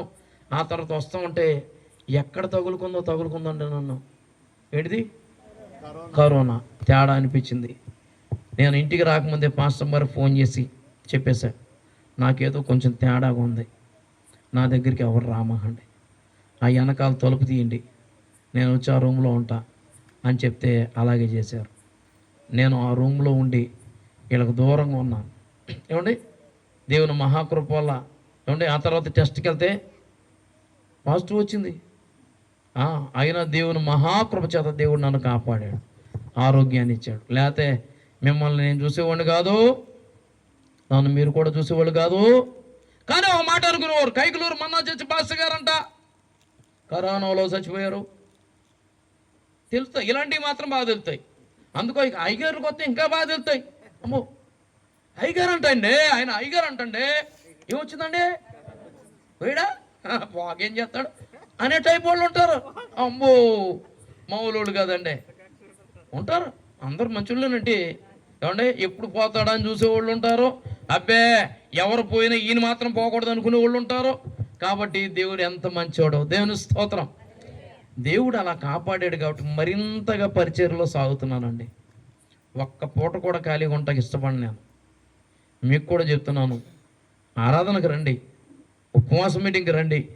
ఇక్కడ ఎక్కడన్నా మీటింగ్ జరుగుతుంటే వెళ్ళండి, చక్కగా వెళ్ళి కొంతసేపు వాక్యం వినండి, అది మీకెంతో దీవెన అని నేను ధైర్యంగా చెప్పగలుగుతున్నాను. దేవుని స్తోత్రం. ముగింపులోకి రాకముందు మరొక మాట చెప్పి ముగిస్తానే, నిజంగా ఆ రోజు సీమోను తన పాపాలు ఒప్పుకున్నాడు. ఈరోజు నేను అంటాను, దేవుడు నీ జీవితంలో ఎన్ని కార్యాలు చేయలేదు, ఇంకా పాపిగానే ఉంటావా? అసలు ఆయన కార్యాలు చేసినందుకో తెలుసా, నీలో పరివర్తన వస్తుందని, నీ పాపాన్ని నువ్వు ఒప్పుకుని విడిచిపెడతావని, ఇక మీదట నేను పాపిగా ఉండకూడదు, పరిశుద్ధుడైన దేవునికి నేను బిడ్డగా ఉండాలి, ఒక విశ్వాసగా ఉండాలి, వాక్యానుసారంగా జీవించాలని దేవుడు నీ ఆయుష్ పెంచుతుంటే, ఆరోగ్యం ఇస్తుంటే, యాక్సిడెంట్ బారి నుండి కూడా కాపాడుతుంటే నువ్వు ఇంకా అలాగే బతుకుతావా? కొంతమంది అంటారు ఈడు భూమికి బరువు అంటారు, కొంతమంది ఏంటంట భూమికి అంటే ఏమైపోవాలడు అంటే చచ్చిపోతే బరువు దొక్కుతుందా? భూమిలోకి పెడతాంగా, ఎక్కడ పోతే బరువు? దేవుని స్తోత్రం. ఊరికే పెద్దోళ్ళు అలా అంటారు. కనుక నేను అంటాను, యేసు నామములో మనలో ఎవరి గురించి భూమికి బరువుయుడు తొందరగా పోవాలి అని అనుకునేటట్టుగా మనం ఉండకుందుముగాక. మనం ఏదో ఒక రోజున వెళ్ళిపోతాం. వెళ్ళిపోయినప్పుడు మనం పోయినా మన పేరు నిలిచిపోవాలి. దేని స్తోత్రం చెప్పండి. వాళ్ళు అనాలి, అయ్యా పలానా ఆయన సంఘానికి ఎంతో ఉపయోగపడ్డాడండి, ఏమండి దైవ సేవకులను ఎంత బాగా చూసుకునేవాడండి, కార్యక్రమాలంటే వచ్చి ముందు పనులు చేసేవాడండి, పలానా సహోదరి మందిరాన్ని తుడిచేదండి, పరదాలు వేసేసేదండి, కరెంటు బిల్లు కట్టేవాళ్ళు అండి, లేకపోతే ఎదుగో మీటింగ్ పెడితే ఈ సహాయం చేసేవాళ్ళు అండి అని మనం వెళ్ళిపోయిన తర్వాత కూడా మన గురించి చెప్పుకోవాలండి. దాన్ని అంటారు సత్క్రియలని. ఏ క్రియలు? మంచి పనులు చేయాలి. మంచి పనులు చేస్తే ఎప్పుడు మనల్ని మర్చిపోరు. అలాగే చెడ్డ పనులు చేసిన వాడిని కూడా మర్చిపోరండు. కానీ దేవుని వాక్యం చెప్తుంది, ఏమంటే నీతిమంతుని జ్ఞాపం చేసుకోవడం ఆశీర్వాదకరం, భక్తిహీనుని పేరు అసహ్యత పుట్టిస్తుందంట. ఒకవేళ కొంతమందికి ఎప్పుడు అలాంటి ఆడి పేరు అతమక ఇంత మంచి టైంలో ఆడి జ్ఞాపం చేస్తాడే నలభై అని అంటారు. కనుక మనం ఉన్నా లేకపోయినా మన పేరు నిలిచిపోవును గాక. ఏమండి ఉండిపోయాడు ఈయన ఇక్కడ కదా, ఎన్ని మంచి పనులు చేశాడు. లేకపోతే ఇక్కడ ఉన్నతారా మీరు? ఇక్కడ ఉన్నాడంటే ఆయన ఎన్ని మంచి పనులు చేస్తే ఉంచారు. మరి రెండు చేతులు ఏమైపోయినాయి మనకు తెలీదు. దేవుని స్తోత్రం. ఏమండి కనుక నేను చెప్పేది ఏంటంటే సేవ చేసిపోదామండి. మనం ఉన్నా లేకపోయినా మన పేరు మాత్రం అలాగా నిలిచిపోవాలండి. కనుక ఏమంటే యేసుక్రీస్తు ప్రభు వారిని ఎరగక ముందు సీమోను జీవితంలో యేసయ్య చేసిన అద్భుతం ఒకటైతే, యేసు ప్రభు వారు చనిపోయారు, సమాధి చేయబడి తిరిగి లేచారు, శిష్యులను కలుసుకున్నారు. సీమోను పేతురు కూడా యేసు ప్రభువును చూచాడు. చూచిన ఈయన తన సహచరులతో తోటి శిష్యులతో ఒక మాట చెప్పాడంట. ఒకరోజు ఏం చెప్పాడు తెలుసా? నేను చేపలు పట్టబోదును అన్నాడంట. ఎక్కడికి వెళ్తాడు? ఒకప్పుడేమో వల విడిచిపెట్టాడు, ధోని విడిచిపెట్టాడు, యేసు ప్రభుని వెంబడించాడు. యేసయ్య చెప్పాడు కదా, ఇక మీదట మీరు చేపలు పట్టే జాలర్లు కాదు, మనుషులను పట్టేవారిగా నేను మిమ్మల్ని చేస్తానంటే యేసయ్యతో 33.5 సంవత్సరాలు ఉండి, అంటే 3.5 సంవత్సరాలు ఉండి, ఇప్పుడు యేసు ప్రభు సమాధి కలిసి తిరిగి లేచిన తర్వాత చూసి కూడా ఏమంటున్నాడంట, నేను చేపలు పట్టబోదును అంటే తగుదునమ్మా అని 6 తయారయ్యారండి. నువ్వు మంచి చేసినా చెడు చేసినా నీ వెనకాల తిరిగే వాళ్ళు ఎవరో ఒకరు ఉంటారు ఉండరా?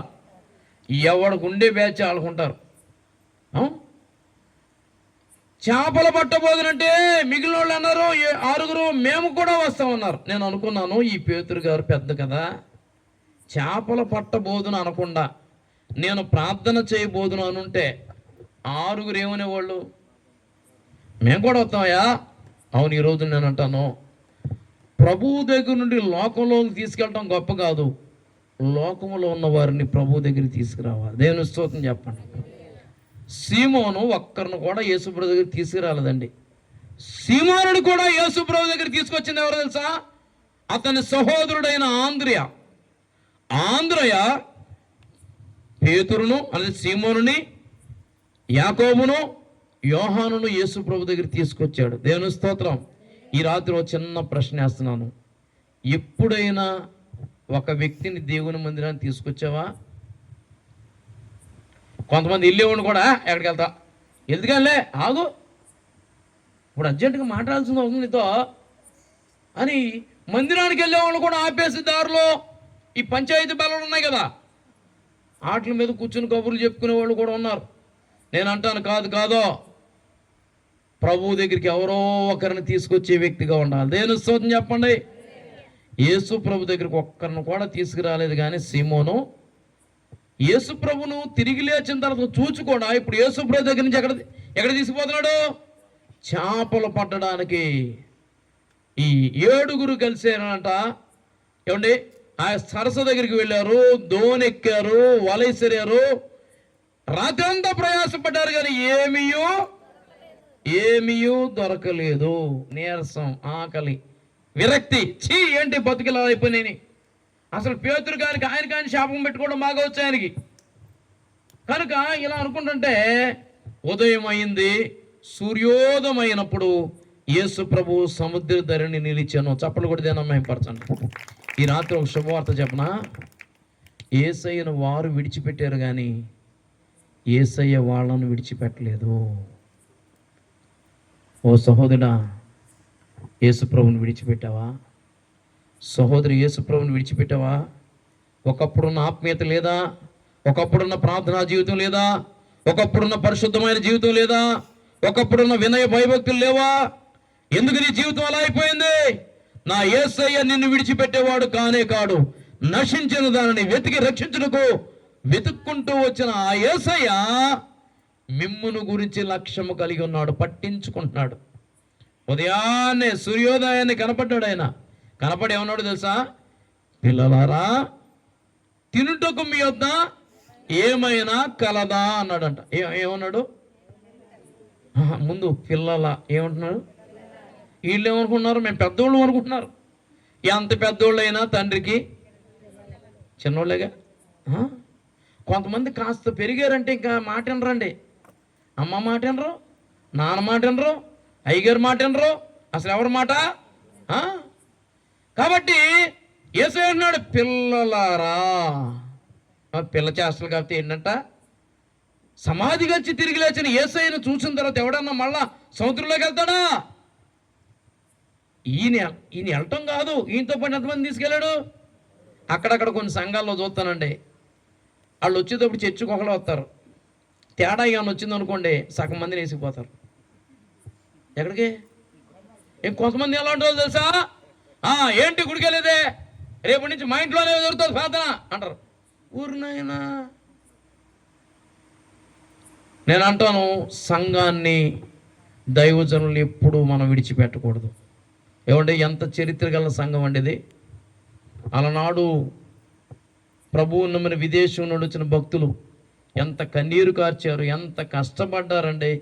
ఏమంటే ఇప్పటికీ చింతలపూడి రావాలంటే ఎంత కష్టం అనుకుంటే అసలు వాళ్ళు ఎలా వచ్చారంటారు? ఎప్పుడైనా ఆలోచించారు మీరు? అప్పుడు వాళ్ళు ఎలాగొచ్చారు, ఎక్కడ స్థలాన్ని తీసుకున్నారు, ఎలా మందిరాన్ని కట్టారు, ఆ గొన్నలపూడి మాత్రం ఎలా వెళ్ళారు అసలు? అమ్మో, 152 సంవత్సరాల క్రితం అస్సలు శంకరపాడు ఇంకా ఉన్నాయి. శంకరపాడు అమ్మమ్మ, నిజమేనండి. ఇప్పుడే చాలామంది అంటారు రైల్వే స్టేషన్ మా చర్చ ఉంటే, అయ్యి మీ నాన్నగారు భలే తీసుకున్నాం. అప్పుడు అసలు దారి లేదు, కరెంటు లేదు. నిజమే, మన కోసం ఎవరో వారి జీవితాలను త్యాగం చేశారు. అవునంటారా కాదంటారా? నిజమేనండి అన్నవాళ్ళు 2 చేతుల పైకి తెలిసి చెప్పండి హల్లెలూయా. కాబట్టి అంత త్యాగం చేసిన వారిని ఎలా విడిచిపెడతాం, ఎలా మర్చిపోతాం?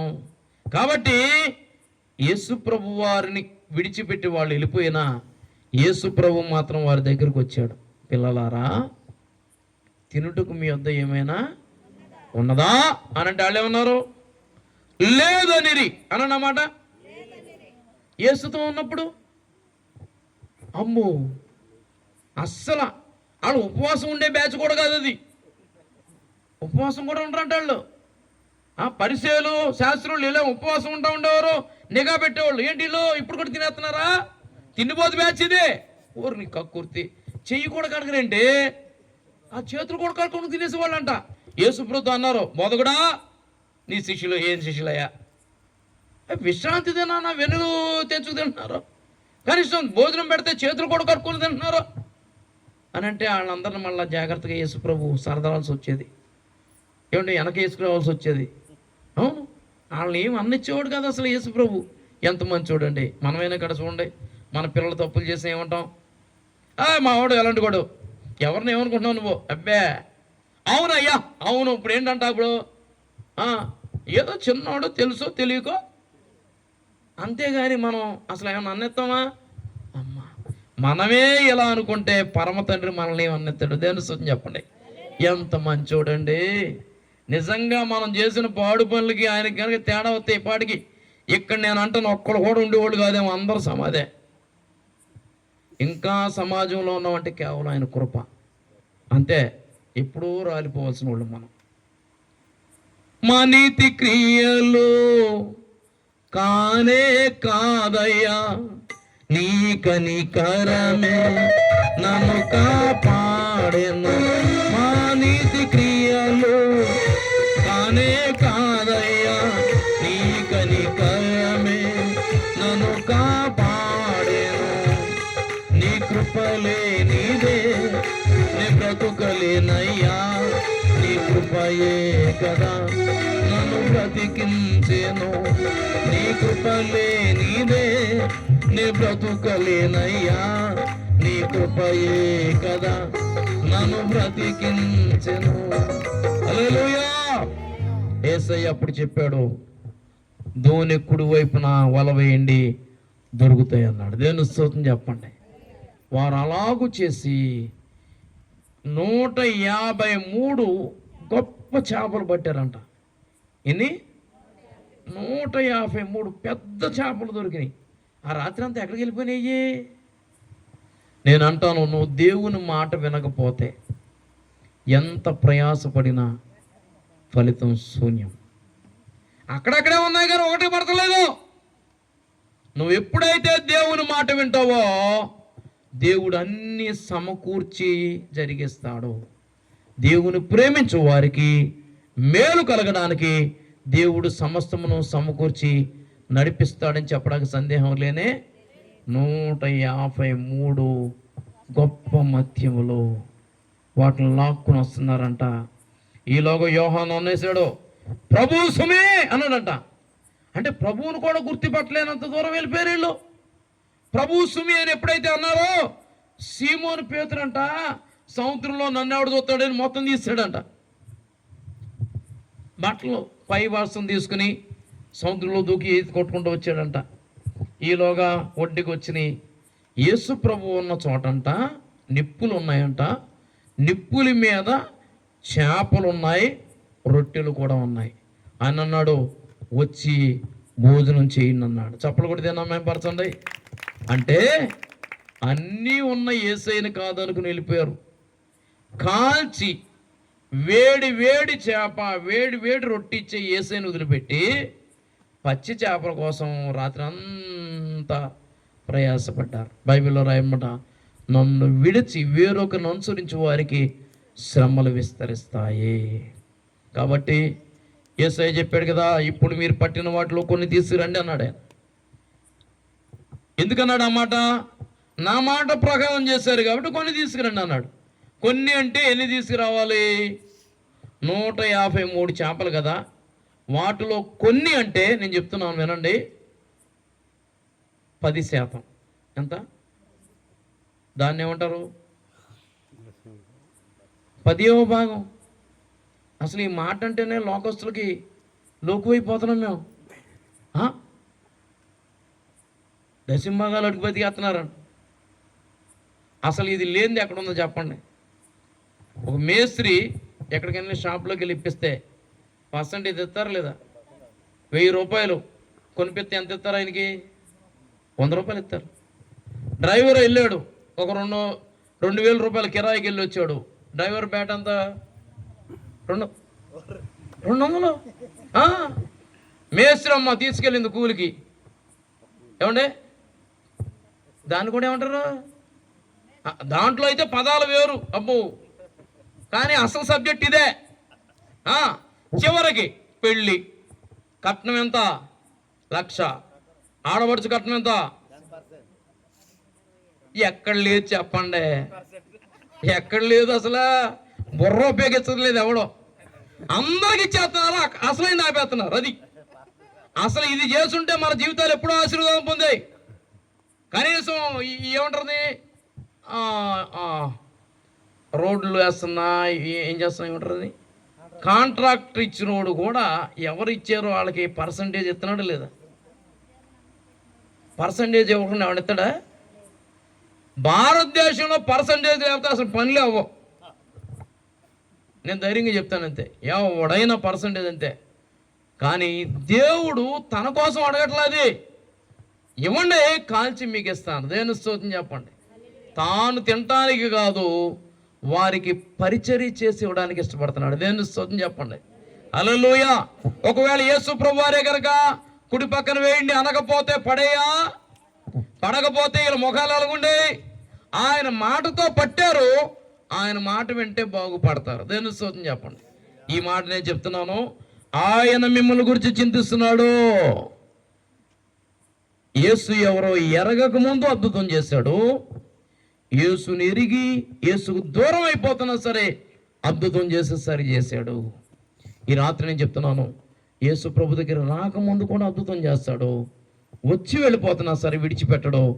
ఆయన పరలోకాన్ని విడిచిపెట్టి భూలోకానికి వచ్చింది నిన్ను నరకానికి వెళ్ళడానికి కాదు, నేనుండు స్థలములో మీరును ఉండేలాగన్నాడు. అంటే పరలోకానికి తీసుకెళ్ళడానికి యేసయ్య వచ్చాడు, కానీ పాతాళానికి వెళ్ళిపోవడానికి ఇష్టం లేదు. ఆయనకి ఎవడో నశించిపోవడానికి ఇష్టం లేదు. ఆయనే మానవుడికి లోకానికి వచ్చాడు, పవిత్రమైన రక్తాన్ని చివరి బట్టు వరకు కార్చాడు. 10,000లో అతి సుందరుడైన యేసయ్య మాంసపు ముద్దగా మన కొరకు మారిపోయాడు. ఆయన నిన్ను ఇంతగా ప్రేమిస్తే నువ్వు ఆయన ఎంత ప్రేమిస్తున్నావు? ఇంకా లోకాన్నే ప్రేమిస్తావా? ఇంకా పాపాన్ని ప్రేమిస్తావా? ఇంకా శాపాన్ని ప్రేమిస్తావా? ఇకనైనా వాటిని విడిచి యేసు యొద్దకు రావా? నీ చింతలన్నీ తొలగించే యేసు దగ్గరికి రా. అపోస్తలుడైన పౌలు గారు ఫిలిప్పీలకు రాసిన పత్రిక 4వ అధ్యాయం 6వ వచనం అంటాడు, దేనిని గురించి చింతింపడు గాని ప్రతి విషయంలో ప్రార్థన విజ్ఞాపన ద్వారా కృతజ్ఞతాపూర్వకంగా మీ విన్నపములు దేవునికి తెలియచేయండి. దేని స్తోత్రం చెప్పండి. ఈ రాత్రి ఇక్కడున్న వారి గురించి చెప్తున్నా. ఏ భారం నీ హృదయంలో కలిగి ఉన్నావు? కొంతమంది ధైర్యంగా చెప్పుకుంటారు, కొంతమంది చెప్పుకోలేరండి. స్త్రీలు మీరు ఎంత ధన్యులో, మీకు ఏ బాధ కలిగినా వెంటనే చిటుక్కుని చెప్పేస్తారు. ఇంటి పక్కన పిన్ని కన్నా చెప్పేస్తారు, ఫోన్లు వచ్చినాయిగా ఎక్కడో ఉన్న అమ్మకన్నా చెప్పేస్తారు, అక్కకి చెప్పేస్తారు, ఏమంటే ఎక్కడున్నా ఏడిసేస్తారు. మరి మా సంగతి ఏంటి? అదేంటోనండి, మేము మనుషులమే కదా, మాకు బాధలు ఉండవా? బాధ ఉంటుంది. ఏడుద్దాం అనుకున్నారు అనుకోండి, మేము ఏడుతుంటే ఏమంటారు? ఏడమ్మకయ్య అని వాళ్ళు ఎవరున్నారు, చూడు చూడు ఆడింగోళ్ళ ఏడుతున్నాడు అంటారు మళ్ళా. ఇప్పుడు మరి ఏడవాలా ఏడకూడదా? అందుకే గుండెపోట్లు వస్తున్నాయి. మగవాళ్ళకి ఎందుకు వస్తున్నాయి అనుకుంటున్నారు? గుండెలు దాచుకుంటే అది తట్టుకు, బాబు నీకు దండం నాయనా, కనీసం ఏడు సన్నా సావురా, నువ్వు ఏడవకుండా అలా ఉంటున్నావు అని ఆ గుండె ఒకసారి ఏమవుతుందో సార్, ఈ కరోనా వచ్చిన తర్వాత అండి 2-3 వస్తున్నాయి కరెక్ట్గా. 1 heart stroke, 2 brain stroke, 3 sun stroke అంట.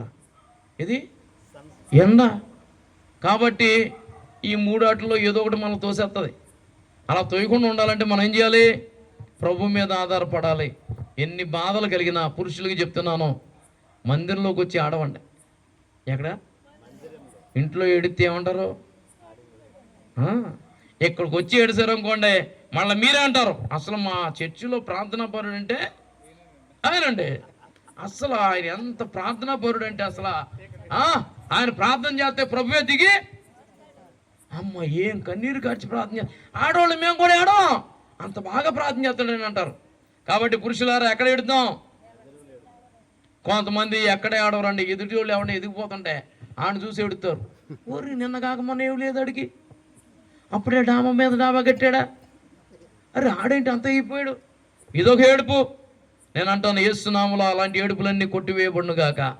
మందిరంలోకి వచ్చి దేనిని గురించి చింతపడకుండా అడుగు, ప్రభువా నా కుమారుని జీవితాన్ని మార్చు, నా కుమార్తె కుటుంబాన్ని కట్టు, లేకపోతే నా జీవితాన్ని మార్చు, నా భర్తను రక్షణలోకి నడిపించు, మా గ్రామ ప్రజలను దీవించు ప్రభు అని నీవు ప్రార్థన చెయ్యాలే కానీ ఆయన లక్ష్య పెట్టే దేవుడు, నిర్లక్ష్య పెట్టేవాడు కాదు, పట్టించుకునేవాడు.